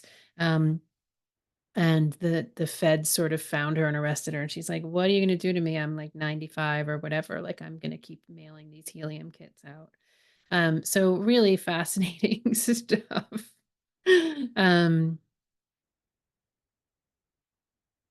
Assisted dying blog. Yeah, there's some great stuff there. So thoughts, questions, conversation, comments about threshold assistance or assisted suicide or voluntary stopping of eating and drinking. Satya, please. Hi. Thank you so much for all of this. My goodness, I really wish I wasn't running around, but I'm still as present as possible. So yeah, my second death doula client, which was only a few months ago, chose medical assistance in death. And it was quite the initiation. I didn't really even have an opportunity to consider much this way. I did a little bit in my class, and of course, when I was younger, I thought it was a great idea. And as I've been getting older and, my values have changed and my ideas have changed or whatever, I felt differently about it. But then here it was in front of me. And it was very easy to be with her. I was with her for a couple of weeks. It was very easy to be with her and take her through practices to help her surrender, do healings on her that relieved her pain, and also just continue coming back to neutrality. But what was challenging about it mostly was that her reason for choosing it now was because she was losing a place to live. And so that was the hardest part for me to really be with. And I just asked a lot of questions, including, if you had a place to live, would you choose differently? What ended up happening is it moved so quickly. The resource, she'd had cancer for 2 years. She was supposed to die quickly of it, but it wasn't actually spreading. It wasn't actually killing her. And most of her pain was from a leg injury. And so it's so complicated. It's so complex, I guess. Did she meet the qualifications for the state to and the doctors to approve that, given that it sounds like she wasn't completely at the threshold?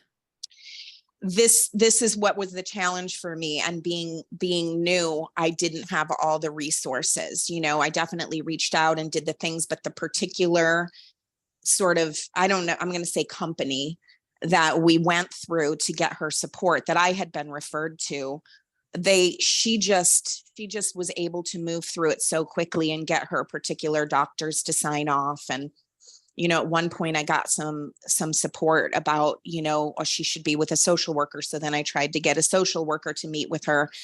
And before any of that could happen, this woman had gotten the approvals for my client. And, I made the choice to not be there because it didn't feel like a good soul choice for me. And I feel fine about that. I feel great about it. In fact, I was incredibly empowered and even proud of myself because I was still very present and very loving. And, in fact, I had the honor of her really telling me that, my 2 weeks with her made her life, the rest of her life, very different and much better. And she understood. So because you were in conflict, right? Yeah, it would be interesting to know the ins and outs of that and the criteria that allowed her to have economic hardship be a component of her decision. I mean, there's no yes, question we have economic warfare in this for sure. in this country, but how that plays into, an ethical process of figuring out if someone's ready for Yeah. And it compassion. moved so quickly. I mean, a couple of days with being in contact with the woman who brought the cocktail. And I was just like, oh my gosh, doing the things that I could do. And ultimately she was clear. And so, I just loved her. And I actually, it was as if she was planning a haircut. I'm not kidding. It was so surreal. And a part of me got that. A part of me understood that and could process that in my body. But the way that the professionals were able to make it just so easy for her without, really bringing in the support to see if she could have a place to live or anything like that. And I have total peace with it. But last second, it was like, oh my gosh, I get a text. Oh, they're on their way. They're there in an hour. So I just went and washed her feet and, kissed her goodbye. And oh, such a deep honor. Thank you for sharing. Yeah, Yeah. appreciate that. Thank you so much. It's Satya. tricky. Thank you. Other people have, I just want to welcome any and all perspectives here. I just feel like this is just so emergent. We just know so little about it. Partly because, did you have an experience that you went through something, family member went through it's a huge relief? Just that when my sister chose the Death with Dignity this year, I was involved with a Christian prayer group and had asked them to support me in that process. And they were very willing to pray for her soul.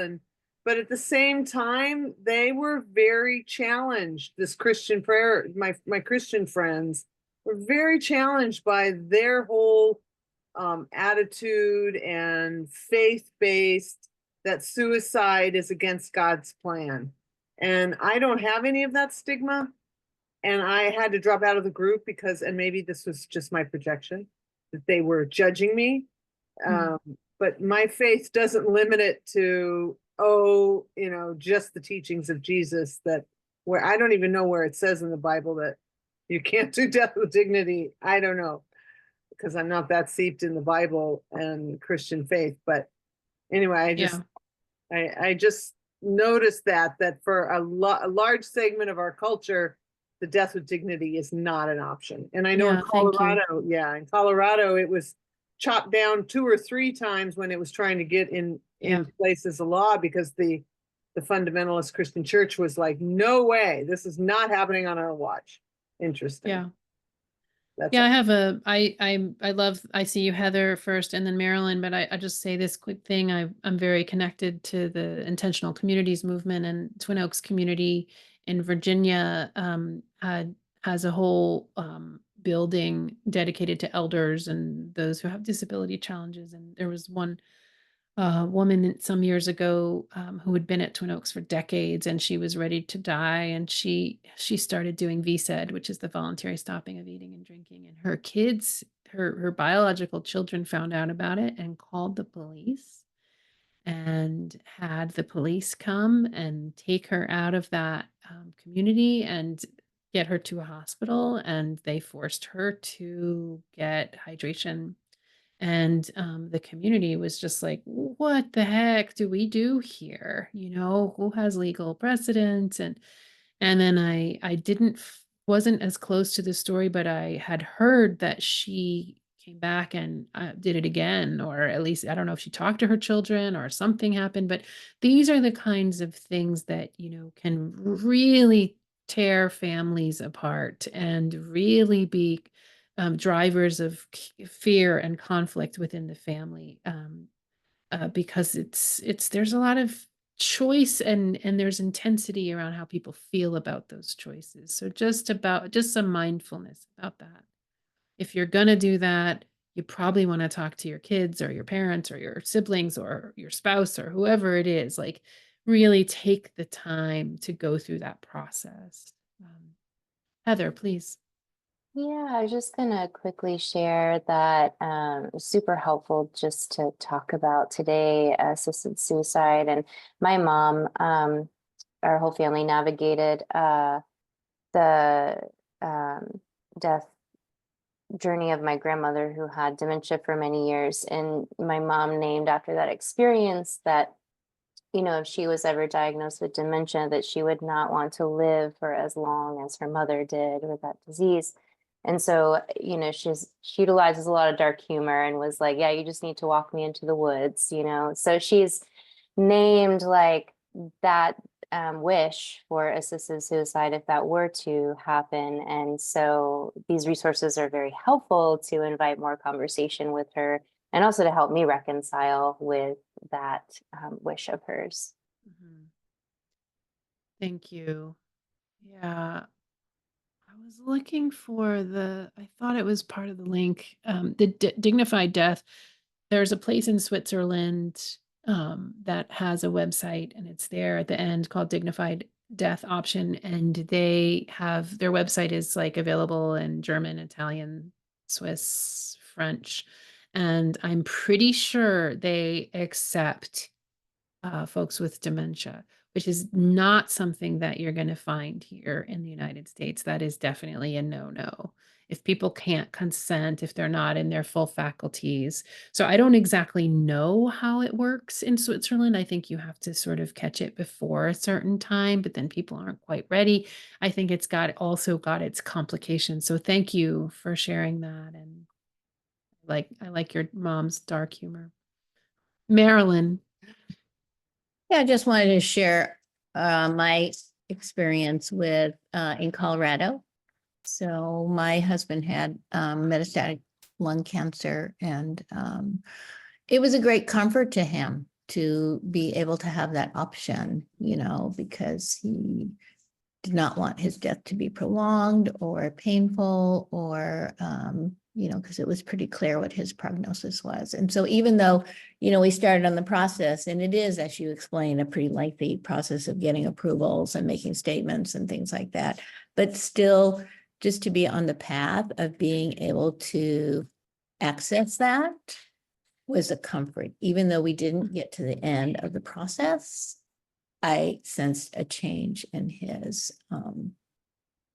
well-being. And did you not get to the end of the process We because did he not get to the died? end of the process before he died. I see. Yeah, but it was still worth doing. It was still And so it wasn't as prolonged as it could have been where he would have opted for that. It was a shorter decline process, and he was able to, was he at home? Yes, Mhm. yeah. But it was a comfort to him. Yeah. Yes, I see absolutely. that. Yeah. So it was still worth doing, even to just be on the path and not to achieve the end. I have a dear friend, my friend Ilana, whose parents were not diagnosed with anything terminal, but they were, I think, 92 and 96, and they were in a community assisted living, and they both decided they were ready to go. And they spent 6 months planning this and talked to the very nervous facility, but said, you know, my parents are going to do the VSED, the voluntary stopping of eating and drinking, and we're going to support them. And the two daughters took 2 weeks, a month, or whatever out of their lives to be completely present there every hour. And they were in this assisted living place, and they made the decision, and they went 2 solid weeks, declined slowly. They weren't in pain. They weren't suffering from an illness. They had a beautiful, they were in 2 separate rooms for a while, and then they put the beds next to each other, and they had a last kiss, and they died within 45 minutes of each other. And they were sort of surrounded by their kids and assisted by their kids. And I don't know, there was no inkling of any kind of legal issue. I don't know. They signed all the paperwork. They did all kinds of paperwork. They consulted a lawyer. Like I said, the facility was very nervous, but overall, it was a super positive experience. And Alana actually wrote about it. She wrote an article. I've been begging her for years, please write this story down, because this is an example of folks who are like, we're in our 90s, we're done. We're gonna make this choice. So what an empowered process that was. Yeah, Lumen.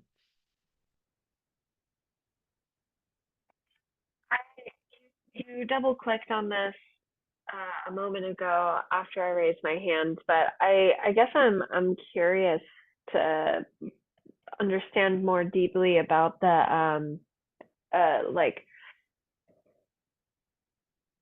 what being in one's right mind like means about this. Like, okay, I'm understanding dementia, but like if someone, like a senior citizen, someone in their 60s or something, who's going through a hard time, has suffered with um addiction or alcoholism or whatever, and then they're like faced with retirement. Now what the hell are they supposed to do with their life? And then it's like, well, fuck, I could either spend my life drinking myself to death for the next 10 years, or try to like self-suicide, or like, and I'm speaking about someone I know directly, that I have a close relationship with. And so I'm like considering, could I go to this person and say like, hey, I've heard about this assisted suicide, like could that be a more dignified way of fulfilling your wishes, kind of thing? And so I guess maybe this is where I could do my own research more, but I'm wondering if there's anything else that you could say about that. Other people may know more than I about this, so I'll give people a chance. But my understanding right now is, hey, I don't, I've wanted to kill myself for decades, or I don't want to be here, does not generally right now qualify. One has to have some kind of diagnosis. I love what you're saying, and I think it's a great question. And I have long held the belief that suicide is a very valuable and viable choice in certain circumstances. I think in other circumstances, people just don't have the resources and don't have the support, and it's tragic. And so, what does it look like to have a sane, holistic, coherent culture that can help people parse that apart and even make that choice in those contexts? I think we're not there yet, but it's a very alive question, and I love that you're asking it. And if anybody else has more knowledge here or a deeper understanding, I'd love to hear about that.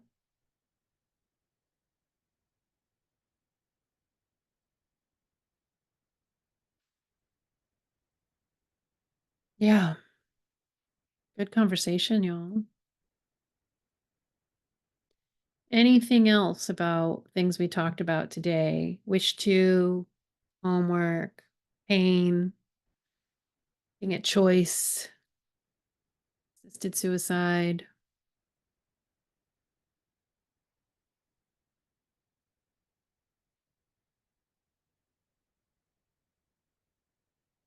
Lee, could you give a short version of homework for this week? Could you do a summary? Would you like to see it again? I have it here.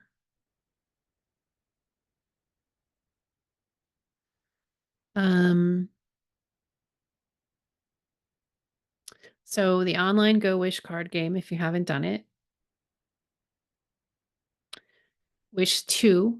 So from the 5 wishes, wish 2, which is what kind of medical treatment I want or don't want. So ideally, you'll be filling that out, completing that, figuring out what kind of life prolonging measures you want or don't want. You'll be looking at the addendum. I just double checked the links if somebody can let me know. Maybe Anna, you can let me know the links that I more recently put in. They seem to work for me. So starting to think about your addendum. Wish 1 and wish 2 are the most complex of all. The wishes 3, 4, and 5 get easier and they're simplified. But you definitely want to look at addendum stuff for wish 1 and wish 2. Talk to your buddy about this. Talk to your healthcare agent or your spouse or your family, your loved ones. And then watching these, this sort of short, I don't know, I remember how long it is, 7 minutes or so, about is this how you want to die, about interventions. And then the Bitter End podcast is a great resource also.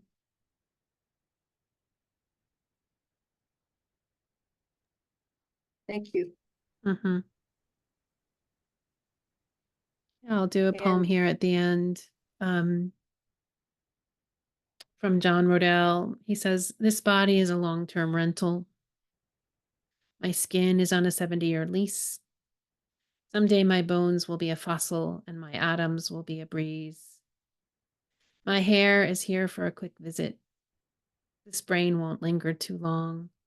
My heartbeats are a thunderstorm. My breaths are a love song. Our lives are a campfire spark.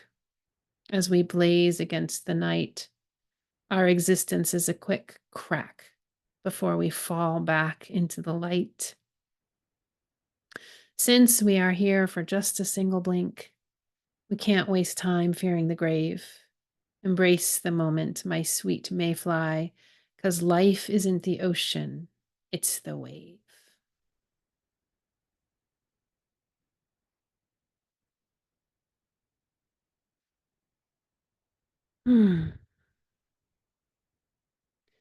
I'm curious to get feedback from those of you who want to share how you feel about me bringing my opinion about life prolonging measures in, since this is the first time I've done it. Does it feel helpful? Does it feel intrusive in your process? You're clapping, Lumen. Anybody else want to share?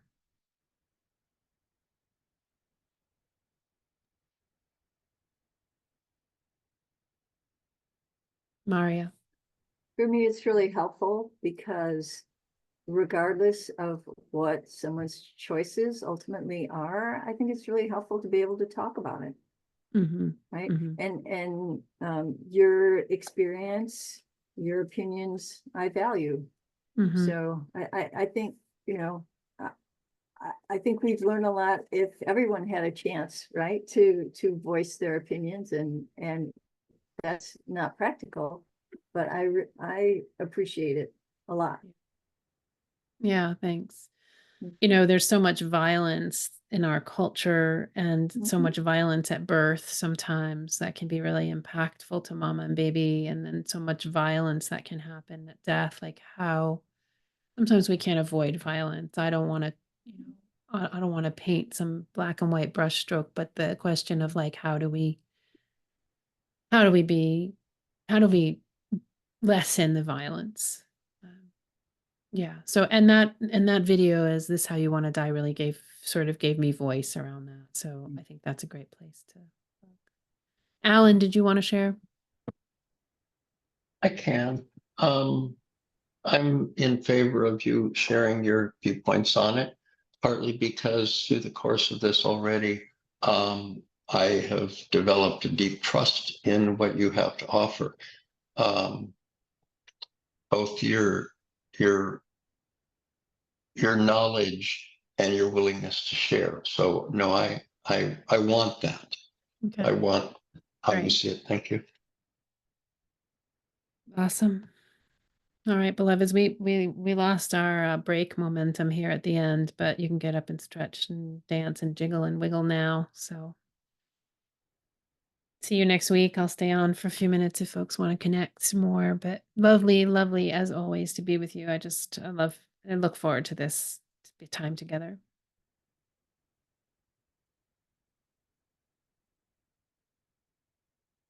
Lee, I wanted to share, given the title is End of Life Preparation, how valuable it kind of felt like that's why I brought it up. It is part of the preparation. It is one of the options. So it didn't really feel like in your opinion was intrusive. It was one more, here's another option. Let's explore this. Because we do need to prepare our loved ones. My family's very strong Christian values. You know, I know that's going to be hard for them when I've said I will not do extreme measures. You know, I've told them, hey, if you're lucky, I'll set the fire and put myself up there and crawl up there. So all you got to do is light it for me. I'll give you the coordinates so you don't come try to save me. It's all these interesting things. So I thank you for all the work you've done as the Queen of Death. You know, it really is. You know, what a great topic and title, because death is where we don't want to deal with it. I watched my own struggle with my brother's death. Oh my gosh, you know, the pain of that and still not being able to deal with it. It's like, okay. I've been tracking a Caring Bridge website. You know, Caring Bridge is this website that people can post their decline, and it's a great service, a great resource that people can comment, they can donate, they can hear updates, and there's a long time community. Those of you who are in the community movements, Laird Schaub is dying from Sandhill, and it's a big deal. Like he's been a huge deal, giant in the communities movement, and so. You know, I met Laird when I first came into community in early years. He just, you know, we stand on his shoulders, and he wrote a blog post for the Caring Bridge site, and it's the end is near, right? And he's like, I'm dying, basically. And he puts it out there, and then I was really shocked by how many people in the comments were like, you're gonna beat this, and we hope for a full recovery, and like well wishes for, you know, for you, like just all these comments. And I'm like, the man just wrote a blog with the title "The End is Near," and I found those comments to be remarkably disrespectful. But I think people, because they're so immersed in death literacy, they think they're doing something good. You know, they think they're, I don't know what. I don't know. I can't even wrap my mind around it. You know? Anyway, so at least Laird is like, I'm headed out, y'all, which is great. What's his last name and how can I see that? Are you so Laird? Have you ever studied with Laird? The FIC? Yeah, I think I have. Yeah, the FIC is probably, I could probably get you a link. Hold on, let me just go find the Caring Bridge site and I'll put it here. I've been in Caring Bridge with other friends. Yeah. Okay, good. So you're familiar with Caring Bridge. Let me find the Caring Bridge site for Laird. Caring Bridge.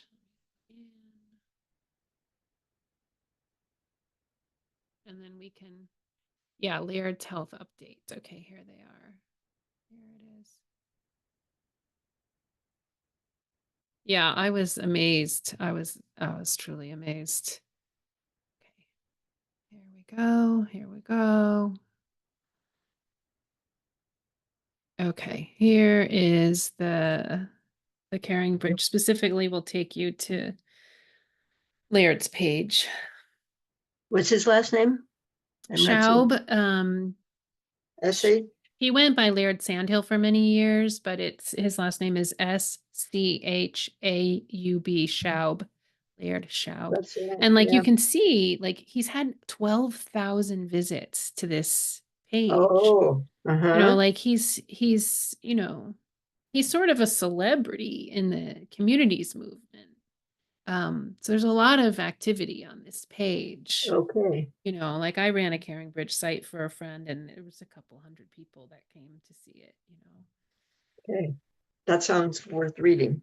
The comments. Oh my God. I'm not going to read the comments. I just want to know what he said. You can beat death. You can It do shows it. how ingrained it is in our, when we're in this conscious thing of we got to be positive, and yet how shocking on a Carrying Bridge site with somebody who is so death literate, and he says the end is near, and those comments come. It's like, where do you hold space for it's okay? It's okay to let go. Yeah, I mean, you're educating to the very end. I mean, that's layered for you. I mean, he didn't respond. I'm pretty sure he's, I don't know how close he is. I'm not tracking details, but I think his partner Susan has been posting, but still to the rest of us, it's like, wow. And it's such a great place to honor someone's legacy and life, and those comments I really love and appreciate. Question, the Caring Bridge site says, please sign in to continue with the email and password. Does it make the most sense to create the profile? Yeah, I think you do need to have a profile to get in there because they don't want people lurking and stuff. I like Caring Bridge a lot. I mean, I've hosted 2 declines on there myself of people, and it's sort of the go-to. So if you're going to be involved in other people's death or posting, it's really the prime site out there. So I'd say it's worthwhile to have an account. Thank you. Yeah. Okay, I'm off. Thank See you. you next week. Bye, Mary Marty. Bye.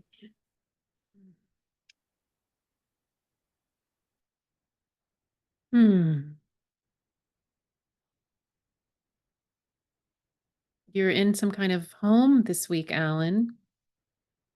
You're not in your car. That's correct. I arrived here at Lost Valley Community in Oregon last evening in time to attend a close friend's application for residency, and she was accepted as an elder. I'll have the similar interview a week from, next Monday evening for trial residency. Exciting. How exciting. I'm happy for you. Thank you. Thank you. All right, beloveds. Many blessings. Bye, Anne Marie. Have a great week.